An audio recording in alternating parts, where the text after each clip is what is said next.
Salam damai sejahtera jemaat Tuhan yang terkasih. Senang dapat berjumpa dengan saudara-saudari di dalam Sapaan Gembala GKI. Saya Erma Primastuti Kristiono dari GKI Gading Serpong. Mari kita berdoa sebelum kita memulai perenungan kita. Kami mengucap syukur dan berterima kasih kepadamu Tuhan untuk setiap penyertaan-Mu di dalam kehidupan kami. Bersyukur untuk anugerah kehidupan yang Tuhan berikan kepada kami hingga sampai saat ini. Pada saat ini ya Tuhan, kami datang kepadamu, kami akan merenungkan firman-Mu, kiranya Engkau yang menolong setiap kami, biarlah firman yang boleh kami dengarkan dapat terus berbuah di dalam hati kami, dan kami pun dapat melakukannya di dalam hidup kami hari lepas hari. Berfirmanlah ya Tuhan, sebab kami siap untuk mendengarkan. Dalam nama Tuhan Yesus Kristus kami berdoa. Amin. Jemaat Tuhan yang terkasih, pembacaan Alkitab kita menurut Hagai 1 ayat 1 sampai dengan 10 demikian. Pada tahun yang kedua, zaman Raja Darius dalam bulan yang ke-6, pada hari pertama bulan itu datanglah firman Tuhan dengan perantaraan Nabi Hagai kepada Zerubabel bin Seltil, Bupati Yehuda, dan kepada Yosua bin Yozadak, imam besar bunyinya. Beginilah firman Tuhan semesta alam. Bangsa ini berkata, sekarang belum tiba waktunya untuk membangun kembali rumah Tuhan. Maka datanglah firman Tuhan dengan perantaraan Nabi Hagai bunyinya, apakah sudah tiba waktunya bagi kamu untuk mendiami rumah-rumahmu yang dipapani dengan baik, sedang rumah ini tetap menjadi reruntuhan. Oleh sebab itu, beginilah firman Tuhan semesta alam, perhatikanlah keadaanmu. Kamu menabur banyak tetapi membawa pulang hasil sedikit. Kamu makan tetapi tidak sampai kenyang. Kamu minum tetapi tidak sampai puas. Kamu berpakaian tetapi badanmu tidak sampai panas. Dan orang yang bekerja untuk upah, ia bekerja untuk upah yang ditaruh dalam pundi-pundi yang berlubang. Beginilah firman Tuhan semesta alam, perhatikanlah keadaanmu. Jadi naiklah ke gunung, bawalah kayu dan bangunlah rumah itu, maka aku akan berkenan kepadanya dan akan menyatakan kemuliaanku di situ, firman Tuhan. Kamu mengharapkan banyak tetapi hasilnya sedikit, dan ketika kamu membawanya ke rumah, aku menghembuskannya. Oleh karena apa? Demikianlah firman Tuhan semesta alam.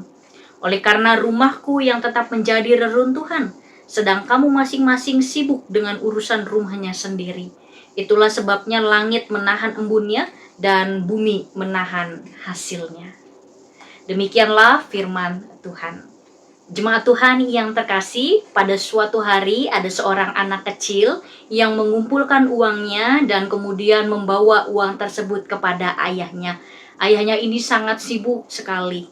Kemudian sang anak ini menghampiri ayahnya dan ia mengatakan, "Ayah, ini uangku." Kemudian sang ayah menjawab, "Untuk apa uang ini, Nak? Untuk membeli mainan? Engkau tinggal bilang saja. Mau membeli celana? Mau membeli pakaian? Engkau tinggal bilang saja." Kemudian sang anak ini menjawab, "Bukan ayah, ini uang untuk membeli waktu ayah." Sontak ayahnya kaget dan kemudian menjawab, "Untuk membeli waktu ayah, Nak." Dengan lembut, anaknya ini kemudian merespon, "Iya ayah, aku dengar ayah kerja dibayar 100.000 untuk 1 jam. Saat ini aku membawa uang 50.000 untuk membeli waktu ayah setengah jam saja untuk dapat bermain bersama denganku. Aku rindu untuk bermain dan memiliki waktu dengan ayah." Bapak, Ibu, dan saudara-saudari yang terkasih, bagaimana respon kita mendengar kisah ini? Sang anak ini rela mengumpulkan uangnya untuk membeli waktu ayahnya sendiri. Kisah ini mengajarkan kepada kita semuanya mengenai apa itu prioritas. Dan kalau kita coba tarik di dalam kehidupan kita pada masa kini, jangan-jangan kita juga kadang terjebak seperti sang ayah ini. Kita sibuk dan tergesa-gesa untuk memikirkan segala kepentingan diri kita sendiri. Hanya fokus kepada hal-hal yang menjadi pemuasan diri kita sendiri. Namun kita lupa untuk memprioritaskan waktu kita kepada Sang Pemilik kehidupan kita, yakni Tuhan Yesus Kristus. Seperti yang dialami oleh bangsa Israel di dalam pembacaan Alkitab kita pada hari ini. Pada tahun 538 sebelum Masehi, Raja Koresi memperbolehkan orang Israel di pembuangan untuk kembali ke Yerusalem dan membangun kembali bait suci yang telah menjadi reruntuhan dan hancur oleh jajahan tentara Babel. Bait Allah peninggalan Salomo yang dahulu begitu indah kini sudah menjadi reruntuhan. Sudah menyedihkan keadaannya. Bait Allah adalah simbol kehadiran Allah di antara umatnya. Sekarang sudah menjadi reruntuhan. Apakah bangsa Israel ini kemudian langsung memprioritaskan waktu mereka untuk membangun bait Allah? Ternyata tidak. Kita lihat di ayat 2 dikatakan, sekarang belum tiba waktunya untuk membangun kembali rumah Tuhan. Iya, bait Allah memang harus dibangun, tapi nanti kapan-kapan saja. Sekarang pikirkan saja bagaimana kita bisa membangun tempat tinggal kita sendiri dengan papan dan kayu yang mahal harganya. Membangun kembali pertanian dan kemudian membuat ekonomi menjadi mapan terlebih dahulu. Untuk membangun bait Allah ya nanti-nanti saja. Bangsa Israel hanya fokus kepada diri mereka sendiri dan pemenuhan kepuasan sendiri, dan tidak memiliki kegigihan yang kuat untuk membangun kembali bait Allah. Hal ini ditegaskan dari firman Tuhan kepada Nabi Hagai di ayat yang keempat yang dikatakan, apakah sudah tiba waktunya bagi kamu untuk mendiami rumah-rumahmu yang dipapani dengan baik, sedang rumah ini, rumah Tuhan, tetap menjadi reruntuhan. Oleh sebab itu ayat 5 sampai dengan ayat 6 dipaparkan mereka ini menabur banyak benih di musim semi, tetapi tidak ada hasilnya di gudang penyimpanan.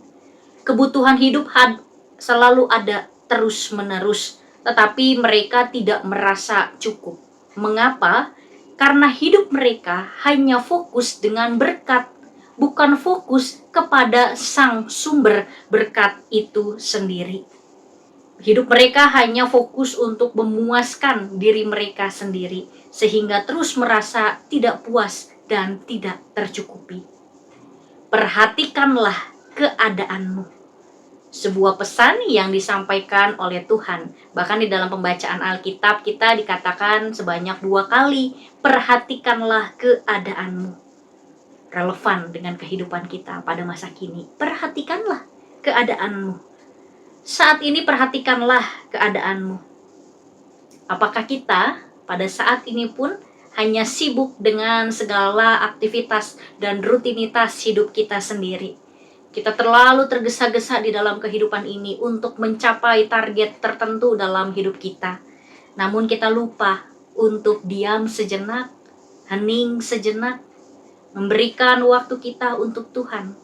Memprioritaskan waktu kita, diri kita untuk memuliakan nama Tuhan. Dan pada hari ini renungan kita pada hari ini menyapa kita bersama untuk memperhatikan keadaan dan memprioritaskan waktu bagi Tuhan. Bangsa Israel hanya sibuk dengan urusan mereka masing-masing, sibuk memenuhi kebutuhan hidup mereka masing-masing, sampai mereka menunda pembangunan rumah Tuhan, lupa mengutamakan Tuhan. Lalu bagaimana dengan kehidupan saudara-saudari pada masa kini? Apakah kita hanya sibuk ke sana, ke sini dengan segala aktivitas kita?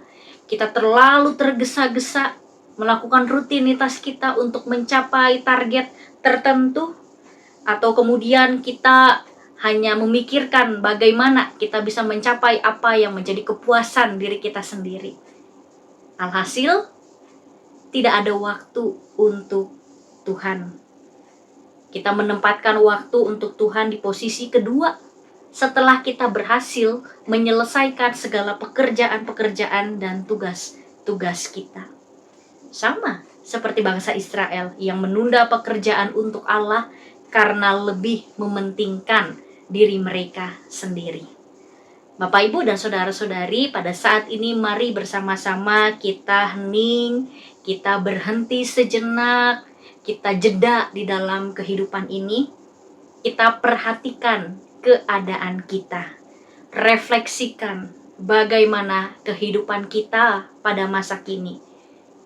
Mari terus belajar mengolah pola hidup kita, dan kita memberikan waktu yang terbaik untuk Tuhan, memprioritaskan waktu kita untuk Tuhan.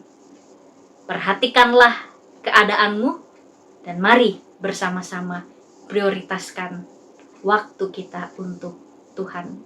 Prioritaskan Tuhan di dalam kehidupan kita. Tuhan mengasihi kita dan memampukan kita bersama. Kita berdoa.